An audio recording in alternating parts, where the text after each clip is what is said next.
Hello नमस्कार दोस्तों, स्वागत है आप लोगों का आज की नेक्स्ट क्लास में। तो दोस्तों आज हम टैट आर्ट्स का इंग्लिश पोर्शन डिस्कस करेंगे जो कि आप लोगों का जुलाई 2024 के टाइम पे यानी कि 13 जुलाई 2024 को जो हमारा एचपी टैट आर्ट्स कंडक्ट कराया गया था उसके क्वेश्चंस को हम आज जो है जो 30 क्वेश्चंस वहां पे इंग्लिश सेक्शन के पूछे जाते हैं उनको हम आज की क्लास में सबसे पहले डिस्कस करेंगे। आज का पहला क्वेश्चन हमारे पास है एन ऑप्टेटिव सेंटेंस। जो ऑप्टेटिव सेंटेंस है हमारे पास डिफरेंट टाइप के सेंटेंसेस होते हैं, जैसे कि आपके पास हैं यहाँ पे टाइप्स ऑफ सेंटेंसेस की बात करें, डेक्लरेटिव सेंटेंस है जिसे असर्टिव बोलते हैं, इंटरोगेटिव है, नेगेटिव है, ऑप्टेटिव है, एक्सक्लेमेटरी है। तो यहाँ पे ऑप्टेटिव सेंटेंस पूछा है कि ऑप्टेटिव सेंटेंस कौन से सेंटेंसेस होते हैं। मेक्स अ सिंपल स्टेटमेंट, जो कि एक सिंपल स्टेटमेंट बनाते हैं। आस्क अ क्वेश्चंस, जो यहाँ पे क्वेश्चंस पूछे जाते हैं। एक्सप्रेसेस विश और प्रेयर्स को एक्सप्रेस किया जाता है। गिवन एन ऑर्डर, या ऑर्डर जहां पर दिए जाते हैं। तो ऑप्टेटिव सेंटेंस होता है जहां पर विश और प्रे की जाती है। तो हमारा ऑप्शन नंबर सी जो है वो करेक्ट आंसर यहां पर हो जाएगा। ठीक है, option number C correct answer होगा। Optative sentence are used to express a wish, desire और prayer. Example, may God bless you, यानी कि यहाँ पे किसी के लिए जो है वो विश की जा रहा है, प्रे की जा रही है। नेक्स्ट क्वेश्चन की तरफ चलते हैं। Which of the following या which of these is not an imperative sentence? Imperative sentence होता है जहां पर एडवाइस दी जाती है, सजेशन दिया जाता है, रिक्वेस्ट की जाती है। तो ऐसा कौन सा है जहां पे इंटेरोगेटिव सेंटेंस जिसमें नहीं है। ओपन द डोर, यानी कि ऑर्डर दिया जा रहा है, ये तो हमारे पास जो है वो हो जाएगा। What is your father's job? तुम्हारे फादर की क्या जॉब है, वो क्या काम करते हैं। Please bring me a glass of water, order दिया जा रहा है मेरे लिए एक ग्लास ऑफ वाटर लाइए। हैव पिटी ऑन मी, कि उस पर जो है और मुझ पर जो है वो दया करो। इस तरीके से हम बात कर रहे हैं। तो यहाँ पे इंपेरेटिव सेंटेंस कौन सा नहीं है, ये नहीं है क्योंकि यहाँ पे क्वेश्चन मार्क देख रहे हो, ये इंटेरोगेटिव सेंटेंस है। नेक्स्ट यहाँ पे option number B correct answer है। डिटेल देखनी है आप यहाँ पे देख सकते हो, मैंने आपको ओरली बता दिया है, फिर भी आप यहाँ पर चीजों को अगर पढ़ना चाहते हो आप पढ़ सकते हो। नेक्स्ट क्वेश्चन है विच of these sentences an example of an adjective. Adjective का एग्जाम्पल आपको बताना है कि किस में आपके पास एडजेक्टिव यहाँ पे दिया हुआ है। आई हैव मैनी फ्रेंड्स, मेरे बहुत से फ्रेंड्स हैं, यहाँ पे ये बोला जा रहा है। He is known for wisdom, वो जो जाना जाता है उसकी विजडम के लिए जाना जाता है। He is happy with me, वो मेरे साथ में हैप्पी है। ही रैन फास्ट, वो भागता है, तेज भागता है, ऐसे हम बात कर रहे हैं। तो विच of these sentence an example of an adjective का कौन सा एग्जाम्पल है। तो आपने ध्यान रखना है जो मच है, मैनी है, few, a few, the few, little, a little, the little, वो क्या है, एडजेक्टिव्स है। ठीक है, तो यहाँ पे I have many friends, friends क्या है हमारे पास, हमारे नाउन है, नाउन को क्वालिफाई कर रहा है। फ्रेंड्स है कितने, बहुत सारे फ्रेंड्स हैं, तो यहाँ पे ये इस चीज को क्या कर रहा है, क्वालिफाई करने का काम कर रहा है। ऑप्शन नंबर ए हमारा जो है वो यहाँ पर करेक्ट आंसर हो जाएगा। ठीक है, the word many qualifies the noun friends and works as an adjective की तरह वहां पे यूज हो रहा है। अब है हमारा next question, which of these groups of words are proper noun. कौन से हैं जो प्रॉपर नाउन है। प्रॉपर नाउन में particular person, particular things, particular place की हम बात कर रहे हैं। तो यहाँ पे जो गर्ल है, कॉमनली सभी को गर्ल बोलते हैं, सभी को मैन बोलते हैं, ये तो हमारा कॉमन नाउन आ जाएगा। जो ग्लास है और जो कॉटन है ये किसी चीज के बारे में बता रहा है, तो ये मटेरियल नाउन आ जाएगा। आगे आपके पास लाफ्टर है, ड्रीम है, ये किसी फीलिंग को बता रहा है, लाफ से लाफ्टर बना, ये एब्स्ट्रैक्ट नाउन हो जाएगा। लास्ट ऑप्शन है वंशज, और हमारे पास शिमला है, पर्टिकुलर जगह के बारे में बात कर रहे हैं, तो ऑप्शन नंबर डी हमारे पास जो है वो प्रॉपर नाउन यहाँ पर हो जाएगा। ऑप्शन नंबर डी आपका जो है वो करेक्ट हो जाएगा। आपके पास डेफिनेशन भी गिवन है। ठीक है, तो दोस्तों अगर आप इन सारी चीजों को डीप डाउन जाकर जो है वो पढ़ना चाहते हैं तो मैं आप लोगों को एक नंबर प्रोवाइड करा रही हूं 7018186561। इस नंबर पर आपने जो है वो कॉल कर लेनी है व्हाट्सएप पर आप मैसेज डाल सकते हो। एप्लीकेशन पर आप लोगों को लिंक भी दिया हुआ है, एप्लीकेशन को डाउनलोड करिए, वहां से भी आप जो है वो खुद से कोर्स को परचेज कर सकते हैं। अगर आपको डिस्क्रिप्शन के थ्रू नहीं करना है, आप इस नंबर पर कॉल या व्हाट्सएप करके भी जो है वो इंस्ट्रक्शंस लेके जो है वो कोर्स को परचेज कर सकते हो। यहाँ पे दोस्तों आप लोगों को लाइव क्लासेस मिलने वाली हैं। अगर आप लाइव क्लासेस अटेंड नहीं कर पाते हैं तो आपको मैंने बार बार कहा है, आप रिकॉर्डेड फॉर्म में उन चीजों को जो है वो इजीली देख सकते हो। आपको यहाँ पे मॉक टेस्ट मिलने वाले हैं। लाइव क्लासेस आप लोगों की 4 to 5 आवर्स यहाँ पे जो है वो रहने वाली है। और यहाँ पे कंप्लीट कोर्स की फीस की बात की जाए तो 3000 रुपीज जो है आप लोगों के पास कंप्लीट कोर्स है। Live classes, recorded classes, mock test, PDF notes, ये सारी चीजें आप लोगों को यहाँ पे इसी फीस के अंदर मिलने वाली हैं। तो चलिए अब है हमारा आज का नेक्स्ट क्वेश्चन। क्या कहा गया है? द प्लूरल ऑफ ब्रदर का प्लूरल पूछा है। तो ब्रदर का प्लूरल क्या होगा? ब्रदर्स होगा, ब्रदरन होगा, बोथ ए एंड बी होगा, none of these. Option number C correct होगा। तो ब्रदर का जो है वो ब्रदरन भी हो सकता है और ब्रदर्स भी हो सकता है। ठीक है, brother is used in a religious form पे, जैसे हम भाई बंधु की बात करते हैं तो ब्रदरन यूज होता है। लेकिन अगर हम फैटर्नल सेंस में देखें तो वो ब्रदर हमारे पास जो है वो ब्रदर्स हो सकता है सिबलिंग की फॉर्म में। ठीक है, नेक्स्ट है आपके पास question, who wrote the poem the voice of the rain. जो वॉइस ऑफ द रेन आपके पास एक पोइम है, यहाँ पे पूछा गया है, वो किसने लिखी है? विलियम ब्लेक ने लिखी है, विलियम वर्ड्सवर्थ ने लिखी है, वॉल्ट विटमैन ने लिखी है, रॉबर्ट फ्रॉस्ट ने लिखी है। तो एक क्वेश्चन आपके पास यहाँ से इस तरीके से जरूर पूछा जाता है कि कोई पोइम है वो किसने लिखी है, तो वो वॉल्ट विटमैन ने लिखी है। Option number C correct answer यहाँ पर हो जाएगा। ठीक है, आगे चलते हैं नेक्स्ट क्वेश्चन की तरफ। द प्लूरल ऑफ ऑक्स, जो ऑक्स है यानी कि बैल, इसका प्लूरल पूछा है। तो ऑक्स में कुछ वर्ड्स होते हैं जिनमें ई एन लगा के या आर ई एन लगाकर जो है हम जो है वो प्लूरल बना सकते हैं। तो ऑक्स में ऑक्सरन तो नहीं हो सकता है, ऑक्सन। ऑप्शन नंबर सी यहाँ पर जो है वो करेक्ट आंसर हो जाएगा। ठीक है, ना कि ऑक्सिस हम कहेंगे। वैसे तो देखो एक रूल कहता है जिसमें हम ऑक्स में ईएस भी लगा सकते हैं, लेकिन वो करेक्ट नहीं होता है। ऑक्स का ऑक्सन ही करेक्ट माना जाता है। नेक्स्ट है the feminine gender of sultan. सुल्तान का फेमिनिन पूछा है, ये हमारा मेल को बोला जाता है सुल्तान, फीमेल को क्या कहेंगे? सुल्ताना कहेंगे। Option number B correct answer यहाँ पर हो जाएगा। ठीक है, सुल्तान का क्या हो जाएगा? सुल्ताना हो जाएगा। Option number B correct answer है।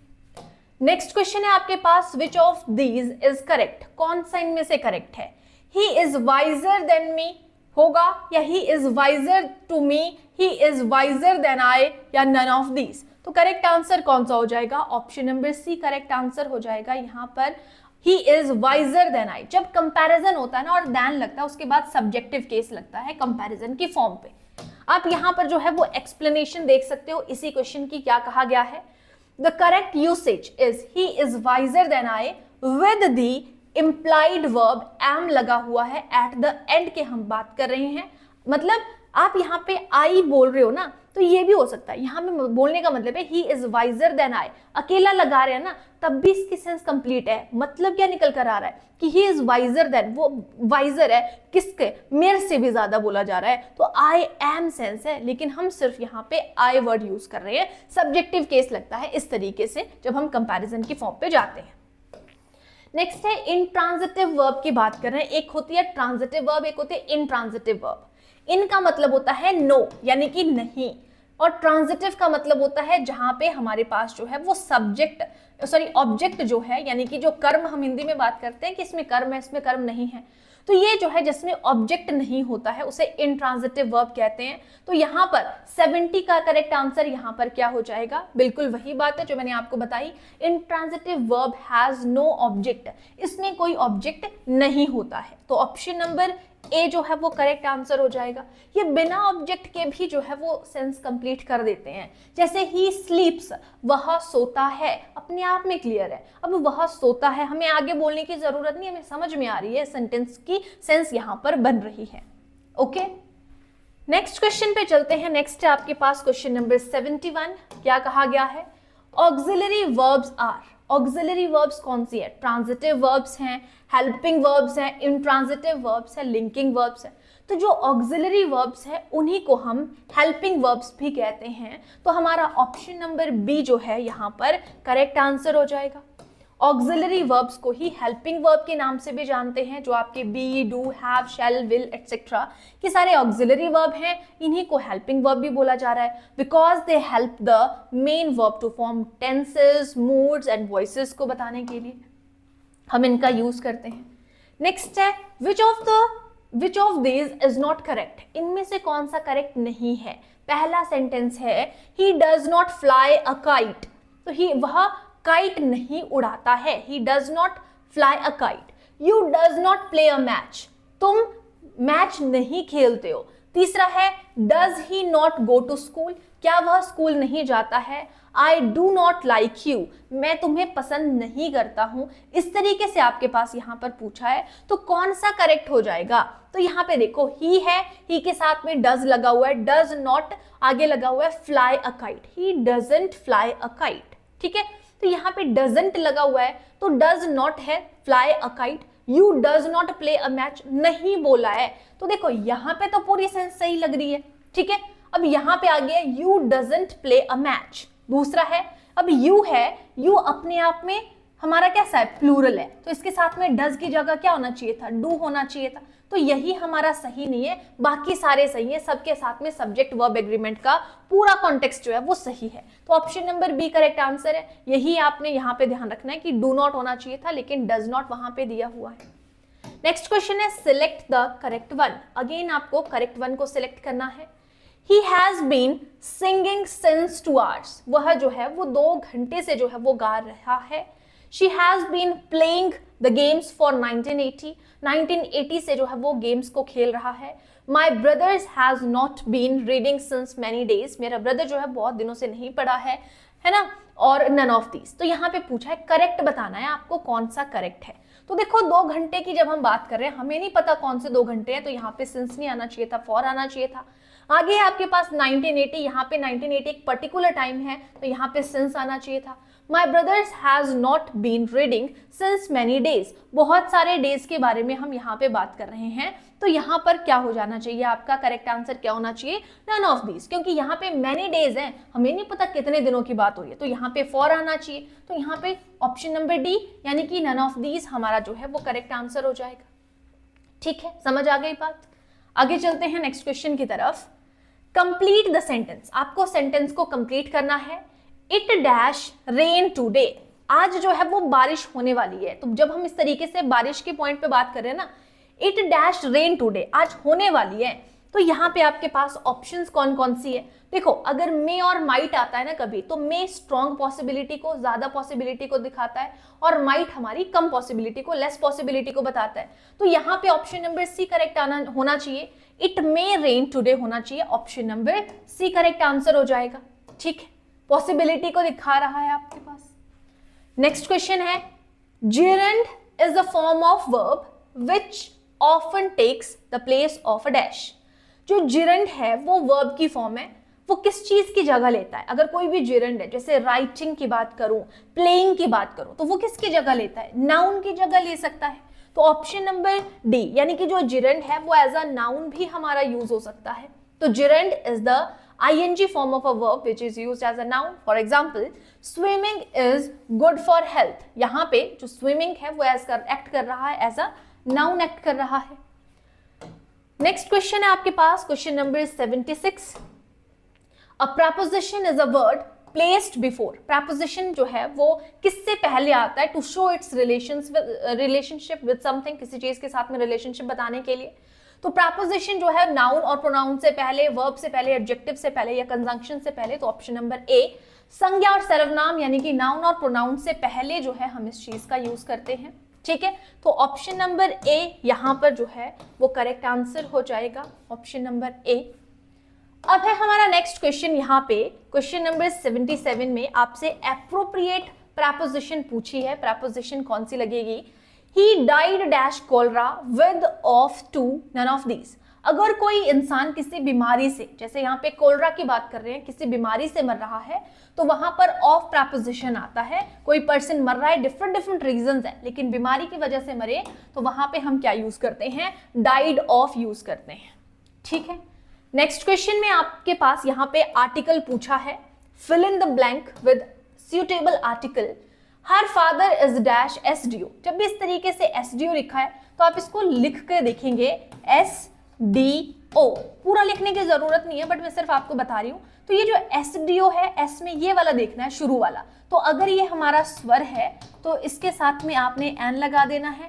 अगर ये हमारा व्यंजन है, हिंदी में आपने स्वर व्यंजन पढ़े हैं सभी ने, तो वहां पे ए लगा देना है। तो यहाँ पे हमारा स्वर है तो यहाँ पे क्या लगेगा, his father is a SDO, यानी कि उसके जो फादर हैं वो क्या है हमारे पास, यहाँ पे किसकी बात कर रहे हैं, SDO है। ओके जी, चले तो यहाँ पे क्या हो जाएगा आपका ऑप्शन नंबर बी जो है वो करेक्ट आंसर हो जाएगा। जैसे कि मैंने आपको बता दिया, SDO के साथ में क्या यूज करेंगे, हम एन यूज करेंगे। अब है हमारे पास नेक्स्ट क्वेश्चन। अगेन आपसे जो है यहाँ पे आर्टिकल के रिगार्डिंग क्वेश्चन पूछा है। He is dash one eyed person, यानी कि वह जो है वो क्या है, एक आंख वाला व्यक्ति है। वन आइड पर्सन के बारे में हम बात कर रहे हैं। तो अगेन आप यहीं पे बात ऐसे ही करोगे, एक आंख वाले की बात करें ना, तो वन में वह है यानी कि व्यंजन साउंड है, तो यहाँ पे ए आएगा। और हमारा जो ऑप्शन नंबर ए है जिसमें हमारे पास वन लगा हुआ है, तो ये हमारा जो है वो करेक्ट आंसर बन जाएगा। ठीक है, वन आइड पर्सन के बारे में बात कर रहे हैं तो option number A correct answer हो जाएगा। We use before one eyed because a use करेंगे उससे पहले, क्योंकि वन जो है, अगर आप इंग्लिश में देखोगे ना तो आपको साउंड्स को देखना है। अगर आपके कॉन्सोनेंट साउंड है, ठीक है, अगर आपका कॉन्सोनेंट साउंड है, साउंड के ऊपर बात होगी सारी की सारी। अगर आपका जो है कॉन्सोनेंट साउंड है, तो जैसे यहाँ पे वन है, तो ये किससे हो रहा है शुरू, कॉन्सोनेंट साउंड है आपका वन, यानी कि वह साउंड आ रहा है, कॉन्सोनेंट है, तो आपने यहाँ पे जो है वो ए यूज करना है। वॉबल साउंड है तो आपने वहां पे एन यूज करना है। साउंड को देखते हुए भी आप कर सकते हो। नेक्स्ट क्वेश्चन है आपके पास, नाउन पूछा है एबल का। एबल का नाउन, एबल है क्या आपके पास, एबल है आपके पास एक एडजेक्टिव है। ठीक है, अब यहाँ पे एबल का क्या हो जाएगा, एबलेस्ट होगा, एबिलिटी होगा, मोस्टेबल होगा, मोस्टेबल होगा, या नन ऑफ दीज। तो एबल का एबिलिटी हमारे पास एब्स्ट्रैक्ट नाउन बनता है। ठीक है, तो ऑप्शन नंबर बी जो है वो करेक्ट आंसर हो जाएगा, एबल का ability. The noun form of able is ability, meaning the power और कैपेसिटी टू डू समथिंग, इसका ये मीनिंग होता है। नेक्स्ट है आपके पास रिच। रिच का पूछा है यहाँ पे कि इसका आपके पास वर्ब क्या बनेगी रिच की।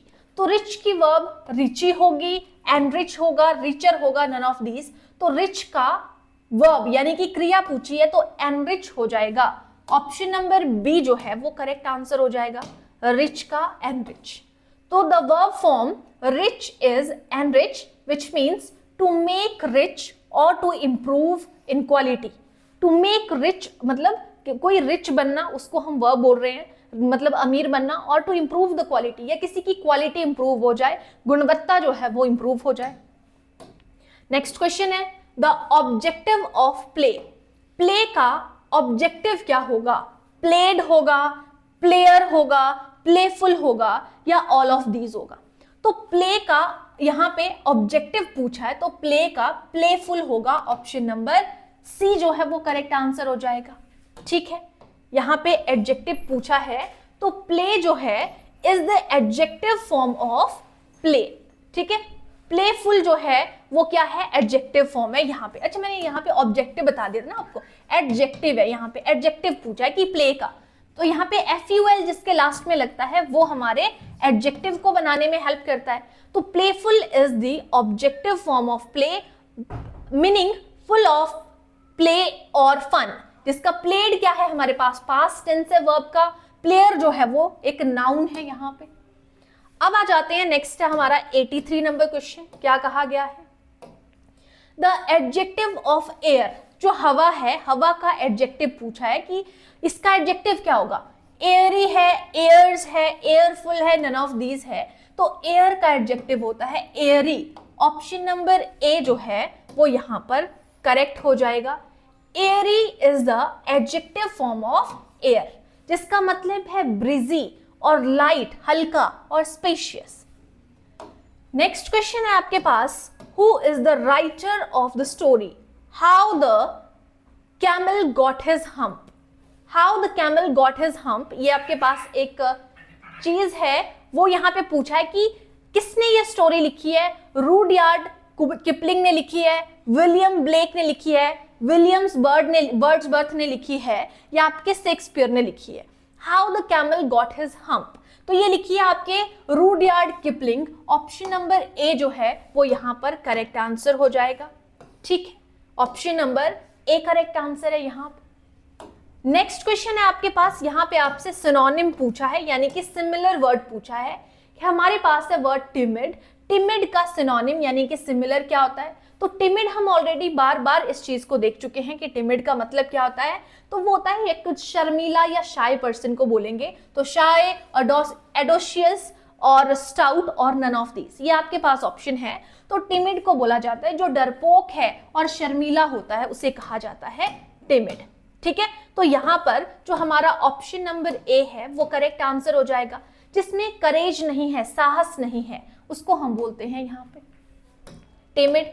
नेक्स्ट है आपके पास 86 नंबर क्वेश्चन में पूछा गया था, what does the word mammoth word है, इसका मतलब क्या है? मैमथ का मतलब स्मॉल है या आपके पास ह्यूज है, राउंड है या ब्लैक है? तो मैमथ होता है जो बहुत ही ज्यादा बड़ा होता है, तो ऑप्शन नंबर बी यानी कि ह्यूज को हम कहेंगे। तो mammoth means something extremely large in size, जो बहुत ही ज्यादा बड़ा होता है साइज में। नेक्स्ट क्वेश्चन है आपके पास 87th question, what is the antonym of modest? Modest का उल्टा पूछा है कि उल्टा क्या होगा। बोलते हैं ना कि मोडेस्ट होता है जो बहुत ही ज्यादा, बोलते हैं ना वो बहुत ही ज्यादा मोडेस्ट पर्सन है यानी कि हम्बल पर्सन है। उल्टा पूछा है जो हम्बल नहीं है, तो अनहैप्पी, ये तो जो खुश नहीं होता है, सलन है, कंसीटेड है या ग्लम है। तो एंटोनिम पूछा है तो क्या होगा? कंसीटेड होगा, यानी कि जो हम्बल नहीं होता है उसको क्या बोलेंगे? एरोगेंट पर्सन को कहा जाता है मॉडेस्ट। तो कंसीटेड यहाँ पर करेक्ट आंसर है। मॉडेस्ट का मतलब है आपका हम्बल और इसका अपोजिट है आपका कंसीटेड, जिसका मतलब होता है, कंसीटेड का मतलब हुआ प्राउड और एरोगेंट हम उसे बोलते हैं। नेक्स्ट क्वेश्चन है आपके पास question number 88, which of the following spelled correctly spelled word, सही तरीके से कौन सी यहाँ पे स्पेलिंग लिखी है? आपके पास वर्ड है एटिकेट। तो एटिकेट की स्पेलिंग क्या होती है? तो एटिकेट की स्पेलिंग यहाँ पे एक ही लेटर है जो कि डबल टाइम आता है, वो है हमारे पास टी है, जो कि डबल बार आपके पास पूछा जाता है। तो ऑप्शन नंबर ए जो है वो करेक्ट आंसर हो जाएगा एटिकेट में। एटिकेट जो है हमारा ऑप्शन नंबर ए जो है वो करेक्ट होगा। एटिकेट का मतलब होता है रूल्स ऑफ पोलाइट बिहेवियर, जिसका पोलाइट बिहेवियर होता है उसके शिष्टाचारी जो उसको बोलते हैं हम, इनमें बहुत ही ज्यादा शिष्टाचार है, एटिकेट से संस्कार है। आज का सेकंड लास्ट क्वेश्चन अगेन यहाँ पे करेक्टली स्पेल्ड वर्ड पूछा है और कैलेंडर से रिलेटेड है। ठीक है, तो कैलेंडर होता है जो हमारा पंचांग होता है, उस तरीके से हम बात कर रहे हैं। तो हमारा ऑप्शन नंबर डी जो है वो करेक्ट आंसर हो जाएगा। ठीक है, कैलेंडर जहां पे आपको पता है कि जिसमें डेट्स मेंशन होती हैं उसको हम कैलेंडर बोल रहे हैं यहाँ पे। ठीक है, तो CALENDAR होता है, कई बच्चे ER में यहाँ पे कंफ्यूज हो जाते हैं, तो option number D correct answer हो जाएगा। और आज का लास्ट क्वेश्चन है, यहाँ पे आपसे पूछा है कंप्लीट द फॉलोइंग, आपने कंप्लीट करना है सेंटेंस को। A word in a hand is dash two in the bush. A word in hand is dash to in the bush। तो that होगा, if होगा, worth होगा या none of these होगा। तो यहाँ पर करेक्ट आंसर क्या हो जाएगा? ऑप्शन नंबर सी हो जाएगा, यानी कि birth हो जाएगा। A word in hand is birth to in the bush आपका करेक्ट आंसर हो जाएगा। ठीक है, ये एक प्रोवर्ब है आपके पास दी हुई, A word in hand is birth to in the bush, जिसका मतलब क्या है? What you have is better than what you might get। कि what यहाँ पे लिखा हुआ कि what you have is better, कि क्या तुम्हारे पास जो है वो अच्छा है, एंड when आगे लिखा हुआ है then what you might get, कि क्या तुम और अच्छा कर सकते हो, उसके बारे में बात हो रही है। तो यहाँ पे option number C correct answer हो जाएगा, आपका वर्थ यहाँ पर आ जाएगा। तो दोस्तों ये थे हमारे आज के जो है वो नेक्स्ट 30 क्वेश्चन जो हमने इंग्लिश में डिस्कस किए। तो जैसे मैंने आप लोगों को पहले भी कहा है, तो जो भी इंटरेस्टेड स्टूडेंट है, इन सारी चीज़ों को अगर आप कोर्स के अंदर डीप डाउन जाकर जो है वो पढ़ना चाहते हो, तो आप लोगों को एक नंबर मैं यहाँ पर जो है वो प्रोवाइड करा रही हूँ, 7018186561। इस नंबर पर आपने जो है वो कॉल करना है, व्हाट्सएप आप यहाँ पर कर सकते हो। जो भी आपके डाउट्स है, जो भी आपके क्वेरीज हैं कोर्स के रिगार्डिंग, यहाँ से आप उन सारी चीजों को क्लियर कर सकते हो। इसके अलावा आप लोगों को कोर्स के अंदर जो है लाइव क्लासेस मिलने वाली हैं, रिकॉर्डेड क्लासेस मिलने वाली हैं, पीडीएफ नोट्स आप लोगों को मिलने वाले हैं। जो क्लास की पीएनजी फॉर्म होती है ना, यानी कि जो क्लास में बोर्ड पे लिखा जाता है, उसकी भी आपको पीडीएफ प्रोवाइड कराई जाती है। मॉक टेस्ट आप लोगों को यहाँ पे प्रोवाइड कराए जाएंगे। और कंप्लीट कोर्स की फीस की बात करें तो 3000 रुपीज आप लोगों को यहाँ पे कंप्लीट कोर्स की फीस रहेगी। वन टाइम फीस है, बार बार आप लोगों को पे नहीं करनी है। डिस्क्रिप्शन बॉक्स पे आप लोगों को एप्लीकेशन का लिंक मिल जाएगा। हमारी एप्लीकेशन में जाके भी आप कोर्स को परचेज कर सकते हैं। बाकी अगर कोई हेल्प की जरूरत है, इस नंबर पर आप कॉल कर सकते हैं। तो ये थे हमारे आज के क्लास। आज के लिए इतना ही। Thank you.